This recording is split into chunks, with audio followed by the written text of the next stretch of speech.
siiqqee tana qabannee wanni baanuuf akka araarri bu'u. Caffee jechuun seerumti isheetu caffee walitti qabdi. Bokkuun kun anarra qabannu miti. Bari'oon qabatee biyyattiin bulchaa ture kan duriiti. Kan durii dhufe. Oromtichaaf sirna amma jiru kanaaf illee rakkoo guddaa darbe keessatti sirni gadaan dhore. Abbaan gadaa fi abbaan muudaa waliin hojjetu jechuudha. Waliin dhaabbatu. Shaneen kun yaa'ii ta'a. Yaa'iin kun immoo walga'ee mari'atu malee biyya isaa eegullee hin danda'u. Waan itti dhufuufillee waan darbeefillee. Waan fokkuurraan dhaabbatinaa Waaqayyo fokkuurraa sinaa deebisu sinaa baraaru qalbii sinii kennu qalbaa qalbatatti sinii kennu. Waaqni Oromoo dura tulluutti bu'aa tulluudhaa malkaa bu'amee akkasitti haa yaadatu. Gadaa sagla yaa'ii qabdee.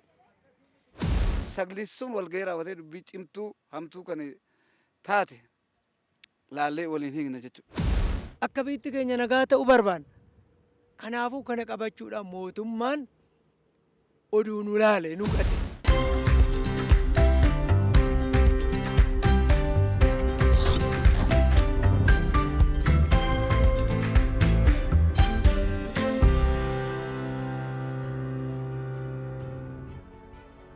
Dubartiin haati gootaa, haati dubartii, haati beekaa, haati wallaalaa, haati wayyuu fi hayyuu deessu wayyoomte, guddistuu wayyoomte, siinqeedhaan adda baabaayii baatee wayyoomte, ardaa jilaa teechee wayyoomte, bakka araaratti argamtee, bakka murtii teechee wayyoomte.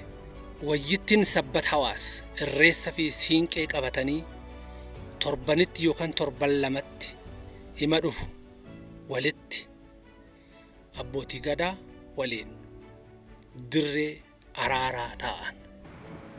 Isin akkasitti babbareeddanii walitti dhuftan dhimma maaltu walitti isin fide? Himi walitti nu fide gadaatu walitti nu fide.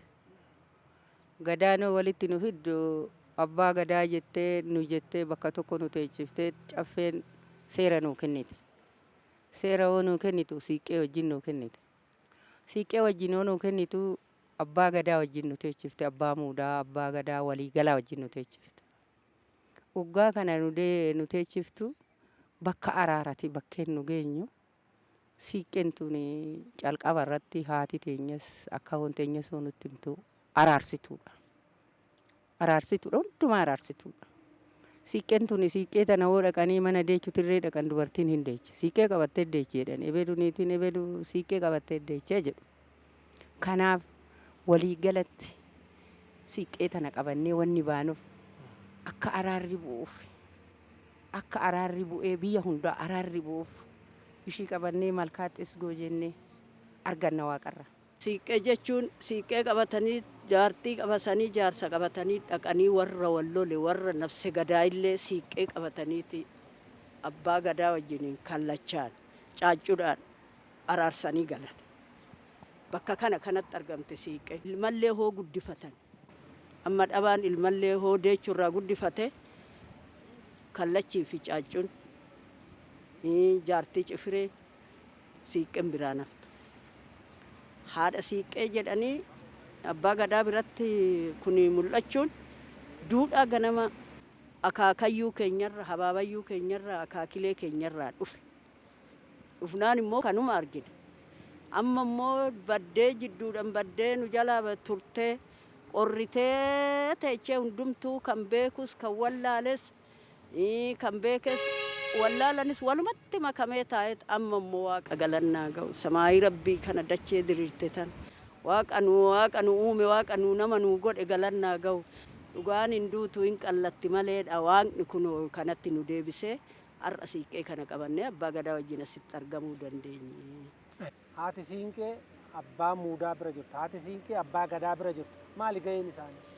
Ga'een ishii abbaa gadaa biras dhaabbattee seera badde, seera kufte wajjiniin kaasuu, karaarraa goran gorfachuu, hoo beekan dhaggeeffachuu, wajjiniin eebbisuu. Lammaffi abbaan muudaa hoo muudaa ba'u, hoo seeraa ba'u, gadaa muuduu hoo ba'u, wajjin jaajjiteet muuda qabdeet eebba kenniteet woof kaliyyatteenii eebbifti. Malkaallee buutet siiqqee ofii qabatteet malkaas buutet malkaadhaa hooda waraabbattee hoonni sun taliila roobsisaa galcha. Maseenni illee nandaa eebbanaa kennaa ho'etti siiqqee sun baateet uuman bayeet kallachaaf caaccuun bayee kallachaaf caaccuu wajjiniin yoo eebbisan yoo garaasan taliilan qabde haati siiqqee sun qabde hindeechi. Maseenni illee gurdaa namaa uramti jechaadha.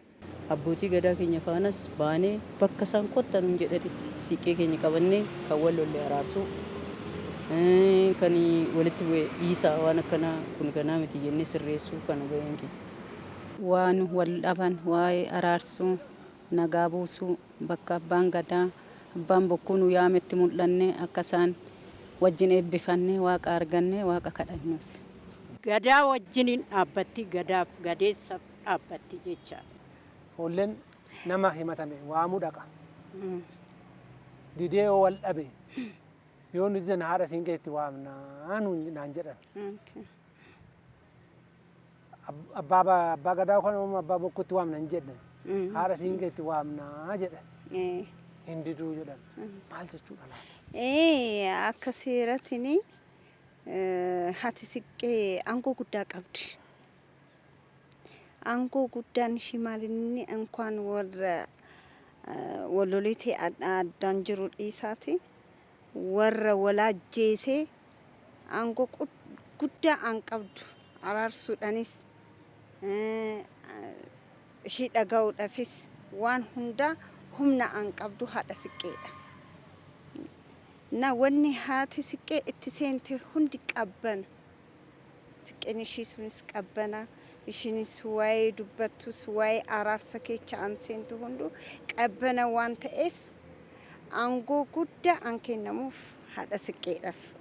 Hoo karaa deemteellee hoo wal lolan hoo dubbii tokko tokko walirratti dhufanii ishiin iddoo seentee too dubbii san addaan kutuudhaaf aangoo guddaa qabdi jechaadha. Oduu haadhuma siiqqeetuun tabaalamin jaartii araarsituun kun akka warra jaarsa qe'ee jaarsa biyyaa jedhan kun jaartumti siiqqee qabattee caaccuu qabattee kallachi wajjin deemee hoo warra nabse gadaayii san dhaqan nabse gadaayii siiqqeen tun araarsitee hin galchiti sila banaa baateef sila siiqqee taateef siiqqee jedhama jaartii cifireen siiqqeen qabattee hoo baate kallachaa wajjin caaccuu wajjiniin ugguma qabatanii seenanii hundumtu kanumti araara illee hin qabne siiqqeen tuni naasuu qabdi.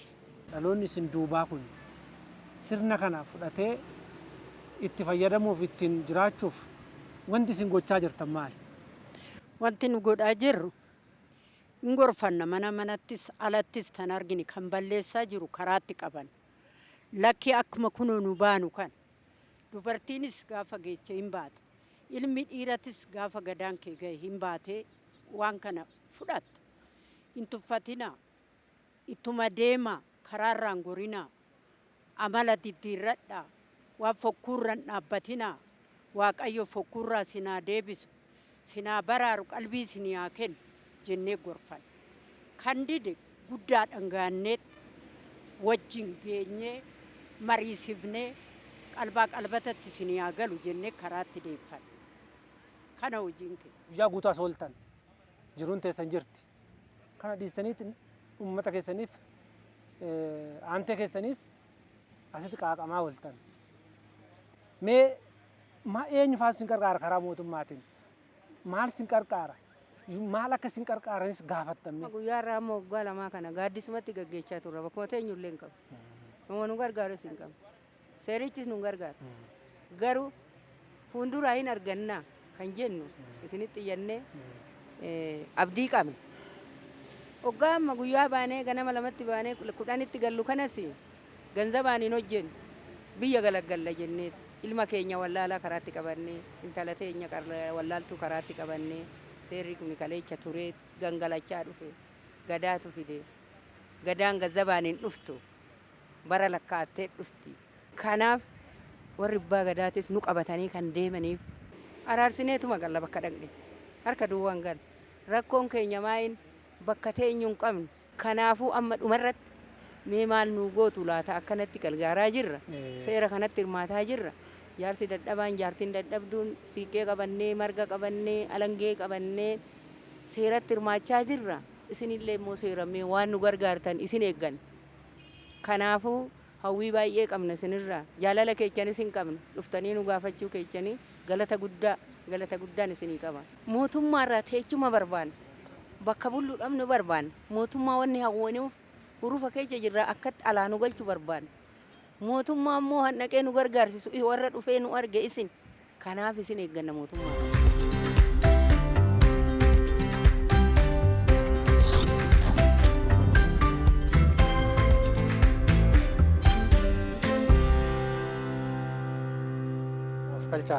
Nuuf galchaa. Gumiin kun gumii maaliiti? Gumii abbaa gadaati.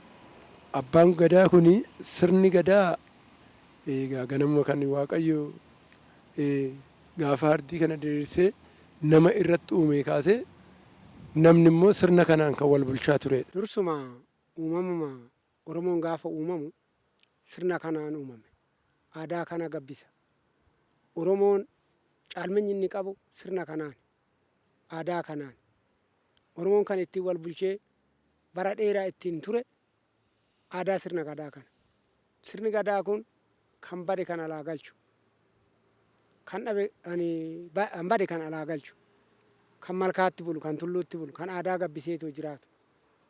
Mara hunda isaa otoo addan qoodin amantii jedhee oduu gama gamaan allaalin kan ittiin wal bulchaa turedha. Waan kana ta'eef yeroo ammaa kana akkaataadhuma duudhaa Oromootiin tuulama sadeen ta'uudhaan caffee tumaatitti haqa bade laaluudhaan hubachuudhaan namni akka afdhabaa waan hin taanetti badee waan hin taane hin seenne eeguudhaan akka eegsifamu taasifamuudhaan. Gadaan shan jenne shaneen kun gahee mataasaa qaba. As keessatti abbaa gadaa oliitti qabaa qabna, abbaa caffee qabna, abbaa loonii qabna, abbaa alangee qabna, abbaa seer qabna jechaadha. Gadaan tokkuma ta'ee gadaa beelbaa wayii horota ta'ee. As keessa abbaan loonii jira, abbaan caffee jira, abbaan gadaa jira, abbaa seer jira, abbaan alangaa jira. Maaliif walitti dhufe kun marti? Ganamuma ganamtitti Oromoon caffee itti bula. Caffee jechuun seerumtu isheetu caffeedha. Walitti qabdi. Caffee santu walitti qaba, safuu santu bakka sanitti walitti qaba. Bakka sana dubbichi jiru. San keessatti abbaan seerasi achuma keessa jira. Seera dabe diriirsuun, seera karaa deebisuun abbaa seerarraa eegama. Abbaa langaarraa eegama. Abbaan seeraa waa baay'eedha. Malkaa qabna, tulluu qabna, kallachaa caacuu qabna. Kanarra hin eega jechuudha abbaan seera. Seera kana eega jechuudha. Oromoon ganamuma gaafa caacuu jennu dubartiitti qabuu dandeenya, haadholee siiqqee keenyatti qabuu dandeenya. Gaafa bokkuu jennu abbaa gadaatti qabuu dandeenya, abbaa seeritti qabuu dandeenya. Isaan ifa jechuudha wanti kun. Bokkuu dhumti sunuu maalummaa dhumti bokkuu saniituyyuu kanaan ifa jechuudha. Warra kanaan ifa. Gaafa dubartiin caacuu ofii qabattee malkaa buutu waaqa malkaa kana uume jettee gaafa kadhattu abbaan seeraa kanarree ni eega jechuudha. Safuu guddaa eega abbaan seeraa achirratti eegumsa guddaa godha. Dabdeen irree waggaa jiraate akkasirratu godha deebisee abbaa shaniidhaan waliin ga'ee abbaa gadaa fidee shanii gadaa beelbaa keessa jiru fidee akkasirratu godha. Yoo isaan hin sirroofne bokkuun safuu dhumti isaatu alangee gaafa nuu dabarsu, alangee gaafa eebbisee kormaan nuu dabarsu, inni bokkuu ofii fudhata. Bokkuu ofii gaafa innis dabaree ofiitiif fudhatu, kan nu biratti illee murteen kun nan quubsine jedheetoo murteen caffeen natti mure kuni murteen shaniin natti mure kuni nan quubsine yoo jedhe bokkuu jalatti kufa dhage. Bokkuun immoo kara keenyatti deebi'eeti waan sana akka keessa deebinee laallee araara buusa jechuudha. Kanaaf gaafa sirna kanatti dhufneetoo bullu sirni kun shaniidhaan kan dhimma namaatillee hiikuu danda'u, dhimma adda addaa, dhimma hawaasummaa, dhimma uumaa, dhimma uumamaa walumarra galeet kana jedhee addaan hin baasu. Sirni kun waan lafa kanarratti samiin kun Waaqayyo ardii kana diriirsee ardii kanarratti uumeef mara safuu kanatu bulcha. Safuun kun adeemsa seera mataasaa qabaa, sirna mataasaa qabaa. Sirni kun walitti qabaa qabaa, jalatti koree qabaa. Koreen kun shaniidha ta'a. Shanii ta'a. Shaneen kun gadaa tokko keessa gadaan shantu jira, marsaa shan qaba jechaadha. Maal faame isaan? Isaan keessaa amma kaanu ofumarraa kaasne jechuudha. Nuti gadaa beelbaa yookaan hoorata jedhama. Sababni kana jedhameef illee dursa gadaa saddeetu jira. Gadaa saddeettan kun saddeetinni afurtamaan hoggaa dhufutti umuriin namaa dhaqqabuu dadhabe. Umuriin namaa gaafa dhaqqabuu dadhabu gadaan kun gadaa saddeet ta'uu hin qabu, shanitti deebi'uu qabaa jedhe. Oromtichi taa'ee hayyoonni ilmi gadaa dhaqqabuu dadhabe, namni gadaa isaa odoo hin dhaqqabin lubbuudhaan darbuu qabe.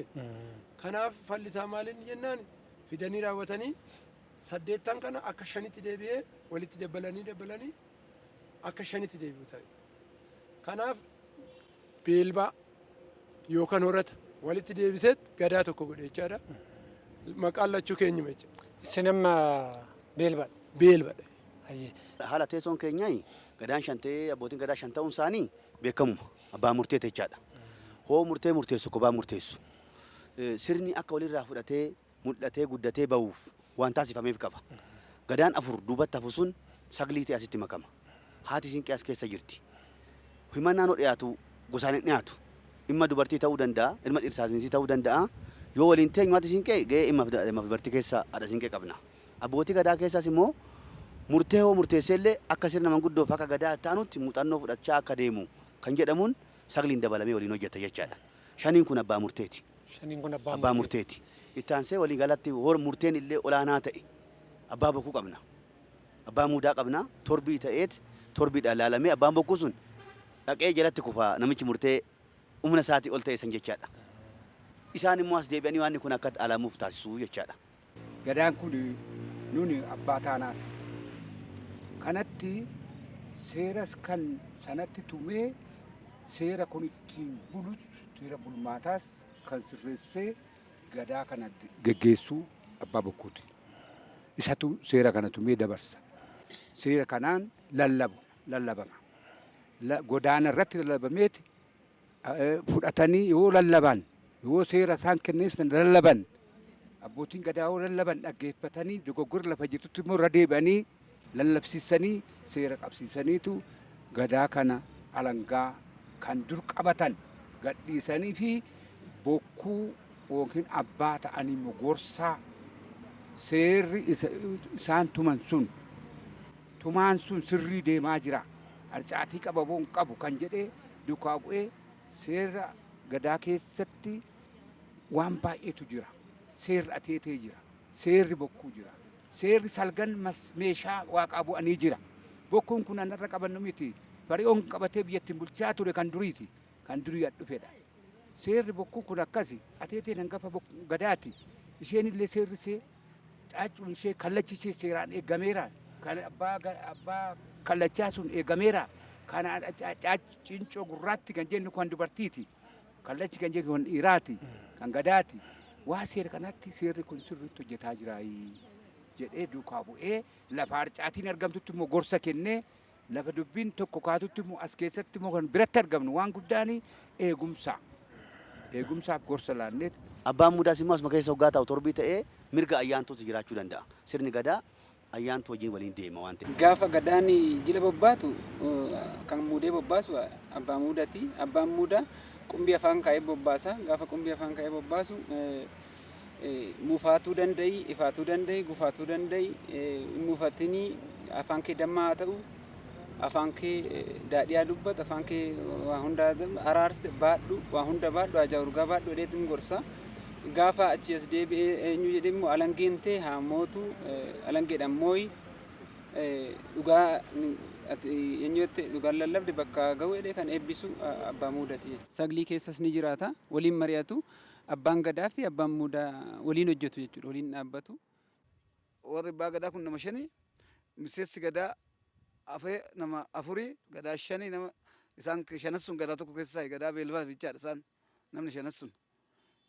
Gadaa tokko meeqa tafaa gadaa afurassan keessaa namni tokko walitti dabalame sagal ta'a.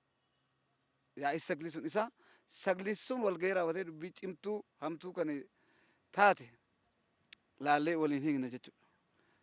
Kanaaf amma waliin hojjechaa jirra. Gadaa saglan yaa'ii qabdi. Koree saglan hin yaamna. Yaamee raawwadhee mee murteen miila darbee ji'a tokko keessa hojjetame torbeen hojjetame kun sirriidha moo murteen ebeluu murtaa'e maal fakkaata sirriidha moo sirrii mootii kan dabe akka sirratu kan sirrii ta'e akka qajeelfamaan akkasumaan deemu ammam hojjanne ammam murtee argatee kan jedhu kana mariidha akka walgahii abbaa yaa'ii waliigalaa jechuun mana marii jechaadha mikirbeeti jechaadha walitti dhufee marii koree saglanii wajjin taa'ee mari'atee kuni sirriidha kuni sirrii mootii jedhee raawwatee waliin mari'atee qajeelfama walii kenna. Kanaaf handabe waliin sirreecha saglassanii wajjin taa'ee. Abbaan loonii loon biraa dhiisee maal godhaasi? Egaa gisee loon eeguusi nima jira. Loon bichaa mootii walis gisee tokkommoo gisee bayyanatu jira loon biraa gaaddisatti gisee galu jira. Abbaan loonii kan beeku loonuma beeka. Loon irrattis immoo abbootii shanan abbootii gadaa wajjin taa'ee waan tokko gisee tokko laaluun kanuma irra jiraatu. Egaa miseensa shanii keechan jira. Abbaan loonii haa ta'u malee abbaa gadaati. Abbaan loonii jedhan haala ammaa kanatti abbaa diinagdeeti jedhama. Dhuguma gadaa keessatti abbaa diinagdeeti waa'ee diinagdee kan ilaalchisu abbaa loonii jedhamu kana jedhanii dhuguma. Akkanuma. Akkanuma. Maal mee hojiin isaanii? Hojiin isaanii loon eegudha. Egaa loon biratti akkaataa ta'uun diinagdees immoo kanuma wal qabateeti. Loon immoo waa baay'ee qaba. Namni loon eegu. Namni loon malee hin tolu. Yaalossi malee gaariin bulani jedha. Looni waan kan beekamu Oromoon loon hin beekama. Kanaaf maqaas abbaa loonitiin naa baasanii loonan eegaa jechuudha. Seera sin eegdan. Eeyyee waliin malee wal qabatee deema. Loonii fi seerri wal qabatee deema diinagdeenis.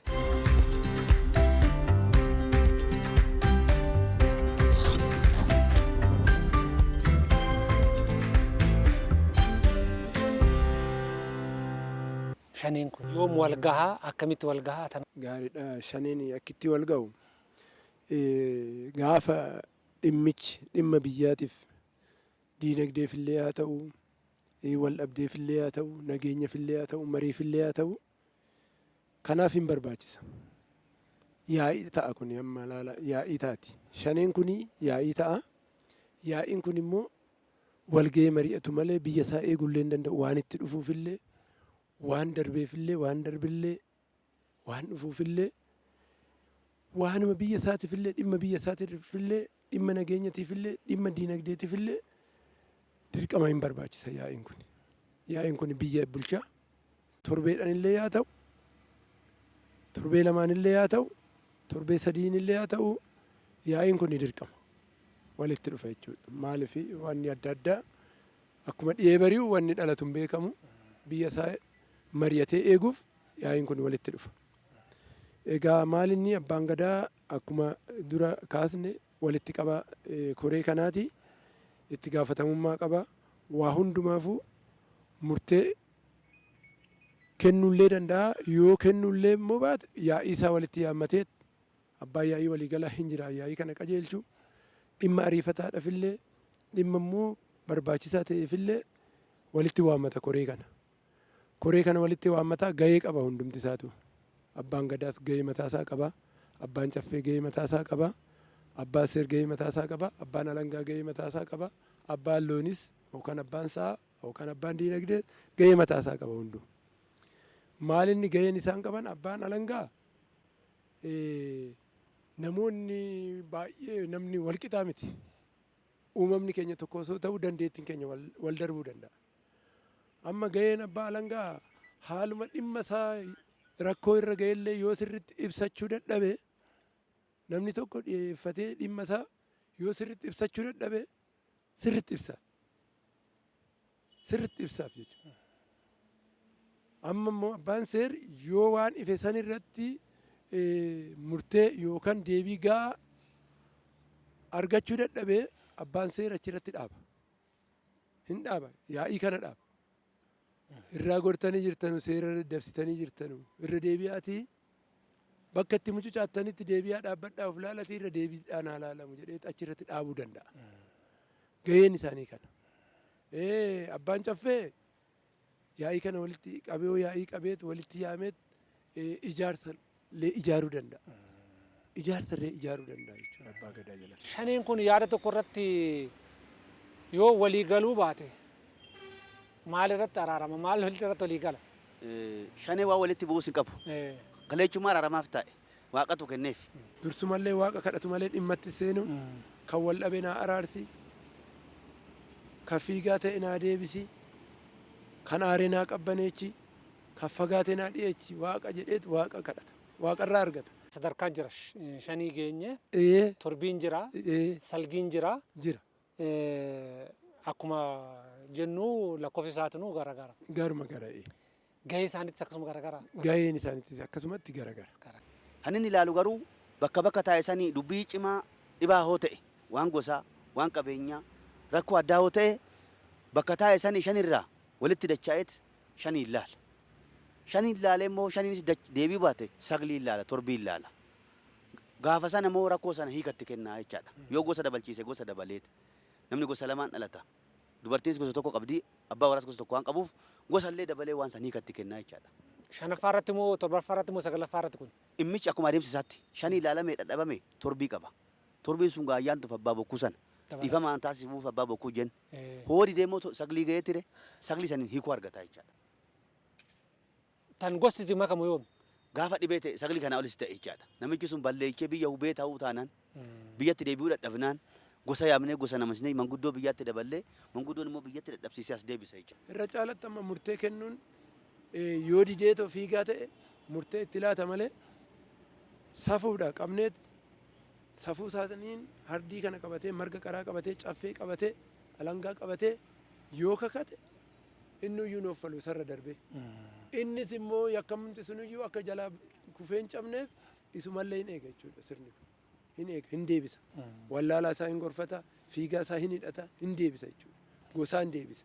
Gosallee hin dabalata bakki jedhamu suni badun bada kakadheetu mandhara kanarratti badallee yoo jedhe gosatu dhufa.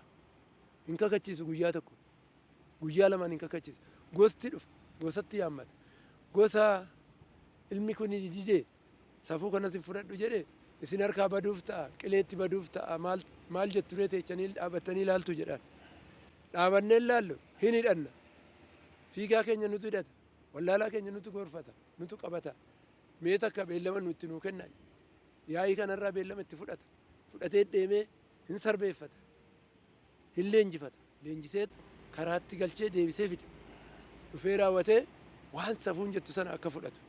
Yoo dhoksaatti nama miidhee jiraate abbaa sanaaf dhugaa sana kennee egaa hamma kara maallaqaatitti jijjiiramuun dhufe malee nuyi beenyan itti wal kenninee wal kiisnee wal fayyisnu loonini. Dhimmi isin bira dhufte. Dhimmi kun an dhufte kun aayee gaditti hin dhuma maal gochuun dhufe yookaan immoo nuu oli jettee kophaa keessan abbaan seersu kophaa isaa murteessuu danda'a. Akkana sirnumtoo waliin shan ta'ee teechisee fi abbaan seera shanan keessatti murtee kana keessatti dabu akka hin dabneef akka hin jal'anneef taasisuudha sirni seeri jechuun. Waan seerri tumaa sun teechise sana akka faalloofne eeguu diriirsuu waan ta'e malee kophaatti murteen ni ulfaata. Shan dhabamu sadii ta'uu qaba. Maaliif gaa namummaa waan jiruuf rakkoon adda addaa waan jiruuf abbaa immaa deddeebisuun akka hin jiraanneef waan taasifamu. Seera san eegsisuudha malee murtee abbaa kophaatti fudhataa miti. Kophaa isaatti murteessee ta'ee lakki kun ilaalu achumatti ilaalaa yookaan immoo nuu oli jedhee dabarsuu mirga qabu. Dabarsuun danda'a. Kophaa isaa murteessuu kophaan danda'a. Dabarsuu jechuun koreetti dabarsuu jechaadha. Waanni kun amma asitti nama miseensa lama sadii dabalatee taa'eera humna isaa ol ta'eera. Waan kophaan murteessineef shanitti as dabala. Shanii ilaalee immoo dadhabanan sinin jedhe san sagliitti achi dabala. Hiika isaatu dhimmicha isaatu dhibaadhaa rakkisaadhaa waan ta'eef. Tiyyalee gaafin amma shaniitti dabarsuu miti. Shanii keessa jira amma abbaan seera. Abbaan seera shanii keessa jira. Shanii kana keessa jira. Amma as jirtanii sin. Dhimmi tokko dhufe. Dhimma kana kuma keessa laaltanii lakki achumatti fixaa jettanii deebisuu. Aayee shaniidhaa ol jettanii ofuma keessanii murtee kennuu hin dandeessanii. Teessoo waliin teessisuun hin danda'ama. Abbichi fudhannaan dhugaan mul'annaan hin danda'ama. yoo abbichaa saniin dhibdee taate dhimmi namichaa dhibdee taate as deebisa malee bakka teessoo nama 5 4 taa'e san haadha siinqee michillee of cinaa takkisee ilaalu sanitti dhugaa walitti dhufnaan ni murteessa. Hin kennaaf waan barbaadu san walitti fidaa jechaadha.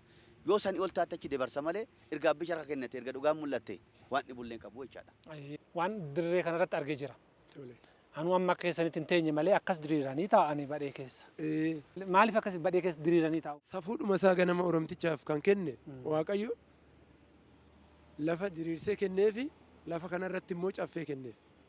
Caffee sanarra taa'eeti safuudha jiidharra taa'eeti kan wal araarsu malee teessorra taa'ee miti Oromtichi. Diriirfatee lafa taa'eeti. Kan inni murtee kanallee kennuu danda'u murteen immoo inni kennu akaakuu adda addaa waan ardii kanarra jiru. Mukaafillee, bineensafillee, loonifillee, tumee tumateet hundumaafuu mirga isaa qixa tumee eeget walaa darbuu malee akaakuu isaatiin hundumaa dhimma diinagdee siyaasaa waldhabdee waan adda addaa kana hundumaa taa'eetuma caffee kanarra taa'ee murteef. Caffeedhuma qabateet achumaan barruu isaatiin ganaa barruu isaatiin ardii tana caffee tana qabateet waaqa kadhata dursumallee. Oromoon gaafuma safuu Oromticha jettu tana dhugaa waaqaaf lafaan tumatee too ta'uyyuu ulfina waaqaaf lafaa kennee ulfina haadhaaf abbaa kennee hangafaa quxusuu kennee gaafa taa'u margi kun hiyyeessa dureessan jedhamu caffeen irra teenyu kun qabaadha dhabaadhan jennu caffeen irra teenyu kun amma hundi isaatu qixa wal qixa akkasumatti teechumni keenyas jechuudha akkasumatti ilaala. Nu keessa amma waan qabaateef abbaan gadaa qabaa ta'eetii miti kan ta'u anumti irra abbaa caffeetti qabaa ta'eetii miti hundi keenya uumaa safuu diroo 40 abbaa keenyaa nu ga'ee bakkana teenyaa hiyyeessaa ati na cinaan teechu naan jechuu hin danda'ani safuu gadaa 40 abbaa koottu na teechise waan ta'e kana wal qixatti ilaala kuni qabaa kuni dhabaan jedhu hunda isaatu wal qixatti ilaala. Lubbuu gaafa waan lubbuu laallu gaafa waan cabe laalamu gaafa waan malkaa dabee laalamu ati qabaadha cabsite akkanatti galtan jedhuuni caffee. Gaafa lubbuun wal baasus ati qabaadha lubbuu namaa baaste jedhee kara sitti hin qabu caffee. Dhugaa lubbuu sanaa laalaa dhugaa caba sanaa laalaa dhugaa miliqa sanaa laala. Malee addaan baasee waan uffatee dhufeef waan qabeenya maallaqa qabuuf waan lafa qabu waan loon qabuuf miti kan laalamu lubbuun reegumaan hoggaa ba'u kan hundaatu qixuma baasa. Keessatti tuulama sadeen keessatti wanti wal caaltu jirti tumaa irratti wanni hayyuu wal caalchise kaleessa jira ishiidha malee kan biraatu hunduu qixa baasa jechuudha guma. Tana qixa hundi isaatu qixa jechuudha. Kormarree hoggaa muru amma mee caffeen irra teenyu tuni waa tokko qofaafi miti teechuma keenya qofaafi miti. Dursumayyuu namni hoggaa gaafa araaramee karaa araaratti seenu marga jiidhaa kuteeti malee marga jiidhaadhaan harka wal fuudhee araarama malee waan biraatiin hin araaramu. Marga jiidhan caffeen kana saardoodhaan coqorsaan harka wal fuudhan.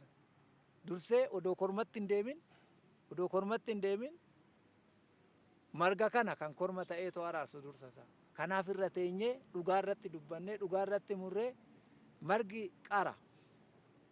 Dhugaa Waaqayyo uumes qaruma. Doomaan qabdu qaruma. Caffeenis waanuma qaraa dubbatti waan dubbatti as deebituu miti waan ammumarree akkuma teenye kanatti hundi keenya wallaalleet tumaadha waan tumaan jette sanaan abbaan gadaas tumaadhaan ala bahu waan tumaan jette san fira isaanii hoo ta'e tumaadhaan ala bahee fira isaanii otoo miidhee safuun caffee kanan jettu fira kiyyas hoo ta'e akkasuma qixa laalamaa akkuma marga kanaati.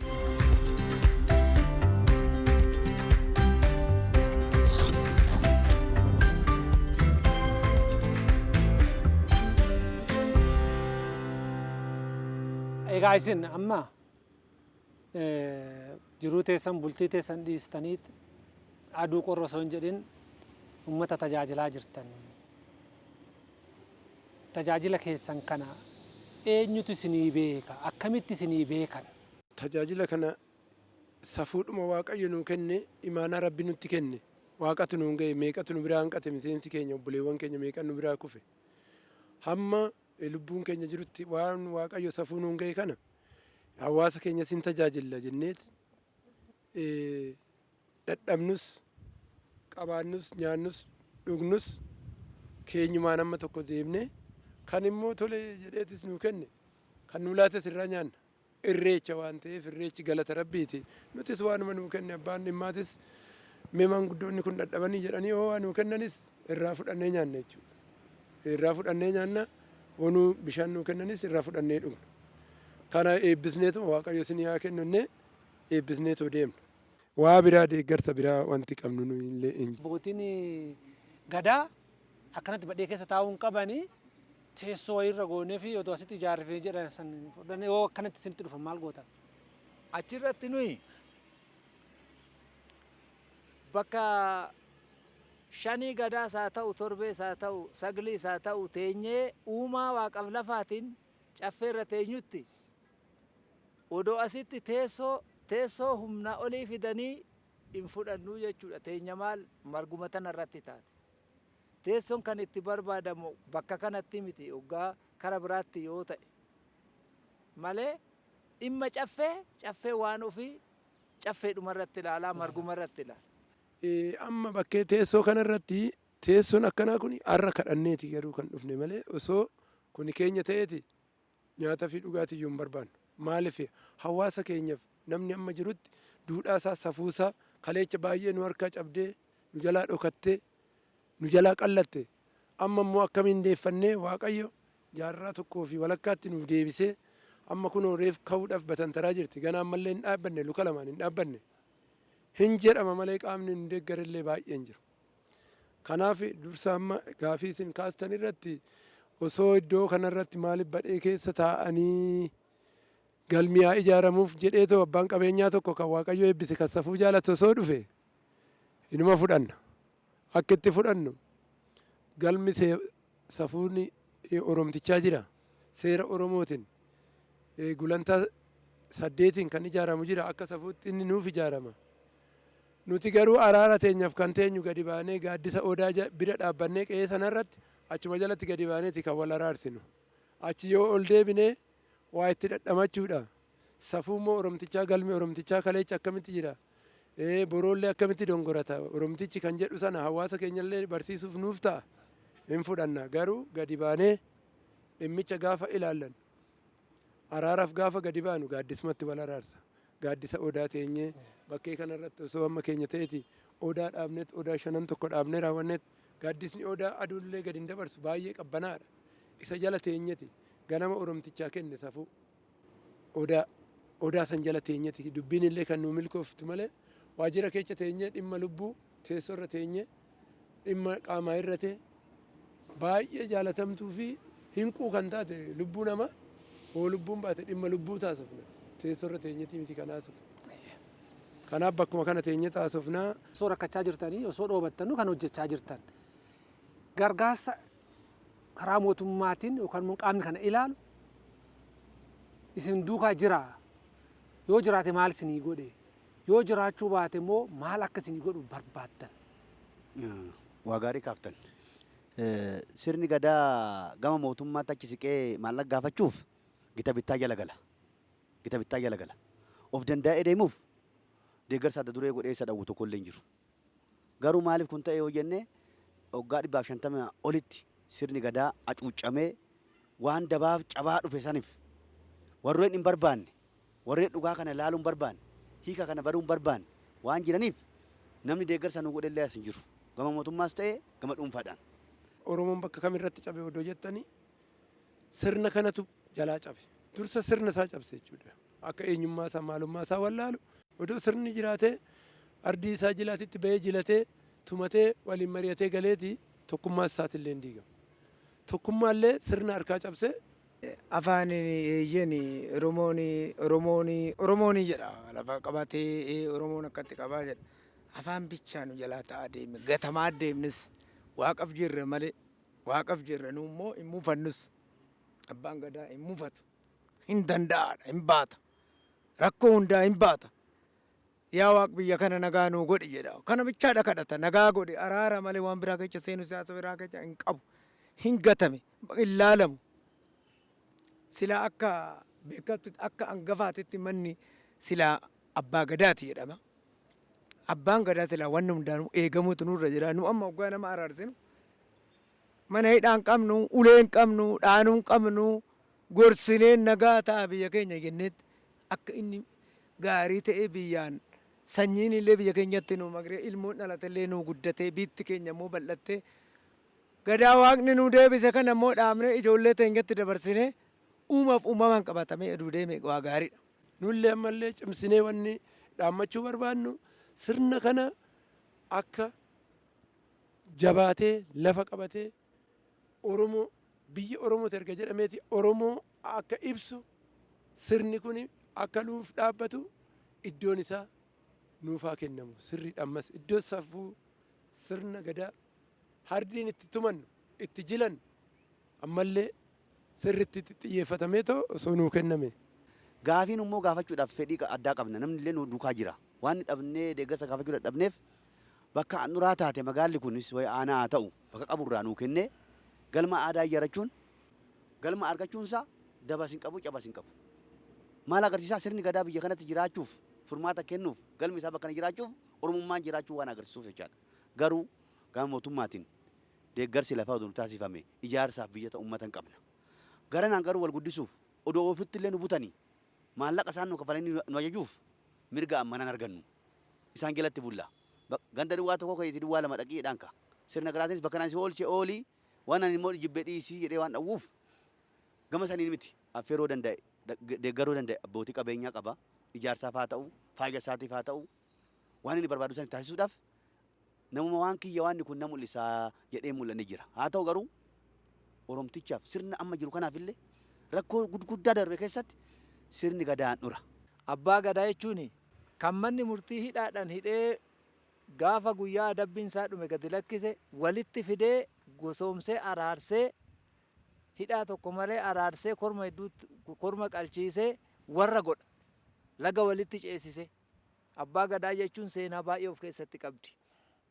Abbaa gadaa jechuun namni wal cabse kan cabse sana silaa cabse waan cabseef sana dhiifama gaafate waan cabseef sana dhiifama gaafate kan ittiin araarsu abbaa gadaa jechuun marata marachuu fi baanee abbaa gadaa jechuu qofa miti. Abbaa gadaa jechuun waan dhokata namni nama ajjeesee lubbuu namaa kan miliyeenan hin wajamne ajjeesee lagatti gate kan ajjeesee dhokse baasee nama biraatti himachuu hin dandeenye abbaa gadaa biratti dhufee abbootii gadaa biratti dhufee kana raawwadhee bee na falaa na wajaa ilmoo koo falaa jedhee dhufee kan irratti ba'uudha abbaan gadaa.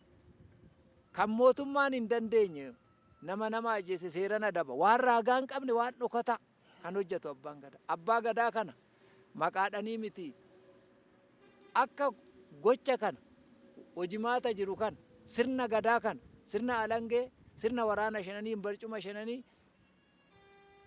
kan odaa jala taa'ee dhugaa kana baasu kana kan burqaarra taa'ee saardoorra taa'ee dhugaa kana baasu kana mootummaan silaa ijatti qabate akka ijaatti ilaalee akka dhageettitti ilaalee ofii isaatiifuu abbaa gadaa jedhee mana keenya dhufee nu gaafate iddoo jiituu nu hojjisiisuu kan qabu. Gaafa qeerroon kee dhakaa darbatu gaafa warshaa balleessuu deemu cabsee abbaa gadaa bira qeerroon haadha siinqee bira darbee qeerroon darbee hin jiru. Bakka abbaan gadaa hin jirree fi sirni achi mul'annetti immoo namni illee du'e qabeenyi illee bade ifa jechaadha. Qeerroon maaldhaaf ka'e oo ka'u hin daangeffamu. Gaafii kee mirgaa gaafadhu qabeenya namaan tuqin qabeenya boru siilaatu hin tuqin kan safuu Oromoo dabsu hin tuqin si cabsa si dabsa abbaa kee biran tarkaanfatiin haadha kee biran tarkaanfatiin jedhee waan itti himuu qabaashu. Ilaalchi garuu mootummaan qabu isa dhugaa walitti dubbachuudhaaf sodaa odoo hin ta'in mootummaan ilma abbaa gadaatii jedha. Inni ganda jirus ilma abbaa gadaatii jedha. Guyyaa tokko yaamee waan akkanaa jira waan akkasii jira waan akkanaa waliin hojjennaa gaafa jettaniin dugda isinitti kenna. Ijoolleen biyya bulchanis kaadiree ta'anii paartii ta'anii kan biyya bulchanis ijoolluma obboleewwanuma keenya ijoolluma keenya Garuu uumama irraa ba'e ilmi abbaa dhalatee fi haadha abbaa dhalchee fi haadha irraa dhalate yaadatee deebi'ee safuu toruu kanarratti rakkootu jira bakkasitti. Siyaasa keessa kanatu jira. Mindaadhuma dabalachuu fi siyaasan oluman siqaa sadarkaadhuma ofii ilaala malee safuuf safeeffannaa uumaa akaakilee abaabilee isaa kan duubaan laalu. Tana odoo nuu laaleen jedhaani yaanni ani dabarsu. Inni guddaanu tana odoo nuu laale ilma abbaa gadaati jedheetu achi ol bahu Oromiyaa irra taa'u. Federaala dhaqee taa'u miti. Federaalli eechaa isa geekite. Haadha abbaa isaa irraa aduu dhalatu federaala ta'e. Haadha abbaa irraa aduu dhalatu bulchaa ta'e. Aduu asii bahu. Of odoo nuu yaadatanii jedha. Waan biraati matu kana nuu godhii nuu cooma nuu umurii daarii nuu fidii miti. Nu kan barbaannu. Biyyumti akka nagaa taatu nu wajjiniin oduu nuu laale. Kabaja keenya oduu nuu laale. Akka uummanni walitti hin buune barbaannan. Akka uummanni keenya nagaa ta'uu barbaanna. Akka daarii wal hin dhibne barbaanna. Akka lubbuu wal hin baafne barbaanna. Akka nagaan gaa'elli gaggeeffamu barbaanna. Akka biyyi keenya nagaa ta'uu barbaanna. Kanaafuu kana qabachuudhaan mootummaan oduu nu laale nu gate. Wanni manna qabnu nu gate nu gate. Nu laalle afaaniin abbaa gadaa bichaadha dhugaa ta'e maqaa bichaa nu man godhu. Kana immoo laalamuu jira. Waan biraa nu godhin waan biraa nu godhu miti. Kana nu haa laalu. Bakkee teechuma keenyaa nu haa laalu. Waan godhamu immoo waan ittiin adeemnu nu haa laalu. Bakka tanatti gaggatamaa jirra. Bakkee bakka hin qabnu. Bakkumti teenyeti illee bakka kana jedhamee akkuma isaan amma jedhan kana bakkeen kun waggaa meeqa guutee afaanumaan nu sobuu daabboo abjuu bichaa nyaachuun maal nu godhanu. Aduu barri jedhe ishiin hin bulti akka jaarsi jedhe sani deddeebii gootaati malee fakeen taatu jedhe ishiin waaqni jedhe naf. Haa ta'u ammasitti immoo maa gatamna waan biraan jennu mootummichis akka nu laalu. Gadaa beelbatiin irree hoo dadha hoo nu raawwachuu baate hoo nu dhumachuu baate gadaa michilleetiin nu gadi ba'uu qabdi. Laftis kanuma biyya kuni Amaaran jedhu kuni Dabuubidhan jedhu kuni Faranjiidhan jedhu Oromoon hundaa hin hawwata. Gadaan gaafa baatu Amaara of keechaa hin balleekitu. Tigreen jedhu nari'u hin hawwata hammataadha Oromoon hin hawwata. Hin hammata. Inumaanuyyuu yoo ani gadaa sana jaaladhe gadaa sanatti hangala jedhe hin moggaafata Oromoon. Hin booji'ataa jechuudha hin moggaafata. Gadaa san keessatti booji'eeti gadaa san hin bula. Safuu keenya kanaan bula. Oromoon. Irra caalatti bakki rakkoo keenya akkuma isin argitan kana iddoon qabnu iddoon osoo guyyaa gabaabaa keessatti itti nu yaadamee bakki itti nu godhame. Keen ardii jilaa keenya waan biraatiin qabamee jira. Hulluuqoo kan jedhamu inni illee nuuf haa kabajamu. Hulluuqoo sun immoo erga Oromoon bakka isaatti deebi'e handura isaatti deebi'e seera Oromtichaa keessa jira. Handanuu qabu irra darbu. Kan maallaqa namaa nyaate irra darbu. Kan nama qabeenya namaa saamee dhokfatee irra darbuu hin danda'u. Handura Oromoo waan taateef ammallee miidiyaan fi sirni gadaa daangaan qabu jedhee fudhadhaa kiyyatti. Bakka sana guyyaa gabaabaatti barana bakka itti baanee itti kadhannee nullee of itti sakattaan waan ta'eef oolee odoon buliin ergaan dabarfannu. Hulluuqoon sun kan mootummaa tuquuf qabeenya achirra jiru han tuqu miidiyaalee adda addaan tuqu waan hin taaneef akka nu deebi'u magaalaa sabbataan argitan kana lafa qonnaan bulaatti. Gamaa gamanatti argitan kun as keessatti abbummaa dhabame kun as mana fuuldura jira bakkeen tokko kanallee gaafachaa turre. Abbaa qabeenyaatu qabatee jira falmii wayii qabatanii dhoowwatan. Gaafa ofii garuu tokko waan teessitee mul'achaa jirti. Amma jaalatamus jibbamus nuyi miti. Barri waan deebiseef dhugaa waan deebiseef kun waan dubbatti hin deebine ta'ee aanaas haa ta'u kan magaalaa sirna gadaadhaaf erga hojjetee dhugaa agarsiise jedhe.